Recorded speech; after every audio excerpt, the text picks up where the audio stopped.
Hello friends, Ram Ram सा। तो आज का हमारा मिनी व्लॉग स्टार्ट होता है सुबह के 10 बजे से। हम हमारे लाल बहादुर को चालू करके निकल जाते हैं अपने गांव की नदी देखने के लिए। घर से निकलने पर हमारे फ्रेंड्स और हमारे अंकल भी साथ में आ जाते हैं। फिर निकल जाते हैं हमारे गांव की नदी देखने के लिए। रास्ते में चलते हुए हमें बाढ़ का सामना करना पड़ता है, पर हमारे लाल बहादुर पर हमें पूरा भरोसा था। हमारे साथ हमारी कैमरामैन टीम भी हमारे साथ में ही थी। थोड़ा सा आगे चलने पर हम देखते हैं कि एक भाई की कार खराब हो गई थी, तो उसे हमारे लाल बहादुर के पीछे टोचन करके गांव में छोड़ देते हैं। हमारा कहना है कि अगर कोई भी भाई परेशानी में हो तो उसकी हेल्प जरूर करें जितना आप कर सकें। वहां से चलकर हम आ जाते हैं अपनी नदी देखने के लिए।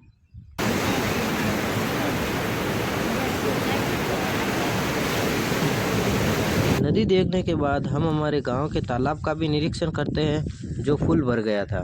गांव के तालाब का पानी पूरा गांव में से होकर बाहर निकल रहा था। वहां से निकल जाते हैं हमारे घर की ओर। अगर आपको हमारा व्लॉग अच्छा लगा हो तो लाइक, सब्सक्राइब और कमेंट में जय श्री राम जरूर लिखें। Thank you.